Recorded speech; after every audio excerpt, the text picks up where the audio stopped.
What's up, y'all? It is LE from the Commanders Declassified podcast. Make sure you are locked in, subscribe on all platforms, audio and video. I am back with the 5 things video. Tonight, here are my top 5 questions for our new offensive coordinator, Eric Bieniemy. Number one, why is Eric Bieniemy so confident in the current tight end room? The Commanders didn't really address the position this offseason. That means that they went into the offseason believing in Logan Thomas as our starter. Thomas has not played consistently due to injuries. He's only had one really good season with us, and he's in his 30s now, and tight ends in their 30s don't generally do all that well. We have Armani Rogers. Wait, he got hurt in OTAs. We had Armani Rogers. That leaves Cole Turner. Maybe there's something he saw in Cole Turner. I'm not saying he's wrong. I just want to know why. Number two, what makes him so sure about Sam Howell? Now, everything we've heard so far says that Rivera gave him autonomy in all of these decisions. So he must really see something in Sam Howell that he thinks he can build around or at least get through the season with. I'm curious as to what that was. So far, it sounds like in OTA, Sam Howell's taking the first team reps. That means that they are trying to really see if Sam Howell can do this job. Most offensive coordinators would have demanded an upgrade at quarterback coming into taking this job, especially in these circumstances. But there has to be something that Eric Bieniemy saw in Sam Howell. He's not going to tell us what it is, but I would sure like to know. Number three, what does he like about Chris Rodriguez? Now, throughout the draft process, really after the draft, we heard that Bieniemy really liked Chris Rodriguez.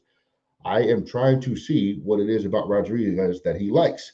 He's big, he's not that fast, and he's not that agile. Now, maybe there's something in that he likes. In Kansas City, his running backs weren't always the most agile running backs. Edward Hilaire proved to be more of a bowling ball kind of running back.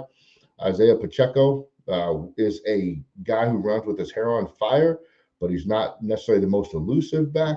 But Chris Rodriguez just doesn't seem to have a lot of what the NFL looks for at the running back position today.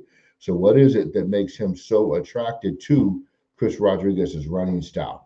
I will be very curious to figure that out. Now, that's one of those things that I think we will see and figure out as the season goes on. Number four, what are you going to do as an offensive coordinator with Curtis Samuel? Our last offensive coordinator, who shall not be named, failed in every way to really utilize Curtis Samuel in the way that he can be utilized. I hope that Eric Bieniemy has a strong game plan for Curtis Samuel. A lot of us turned against Curtis Samuel because of our frustration with Scott Turner, but trust me, Curtis Samuel can play. He's shown flashes. Eric Bieniemy has to have a plan to capitalize on Curtis Samuel's ability. We need him here. Number five, are you the offensive coordinator who's finally going to believe in Antonio Gibson? Antonio Gibson is a do-it-all running back. He can run between the tackles. He can run outside. He can catch the ball out of the backfield. He can split outside and play receiver a little bit. We've seen in the past where the prior offensive coordinator, who once again shall not be named, really stifled Antonio Gibson. I want to see Eric Bieniemy really embrace what he is. Does that mean that he's going to carry the ball 20 times out of the backfield? No, and he doesn't need to. I just want him to embrace the talents that Antonio Gibson brings to the table and do it early and do it often. Last year, I think it was week one, we saw Gibson out wide catching balls. Then we didn't see it anymore. Then he was running the ball between the tackles. Then we didn't see him anymore. And then it's just like it's a big mess of what they wanted to do in that prior offensive coordinator's regime. Now it is Eric Bieniemy's show. Eric, show us that you can maximize and capitalize on one of the most dynamic weapons that we have. That's it. Those are my 5 things, or my 5 questions for Eric Bieniemy. People, what are your questions for Eric Bieniemy? Put them in the comments below. You know we're going to read them. You know we're going to hit you back about them.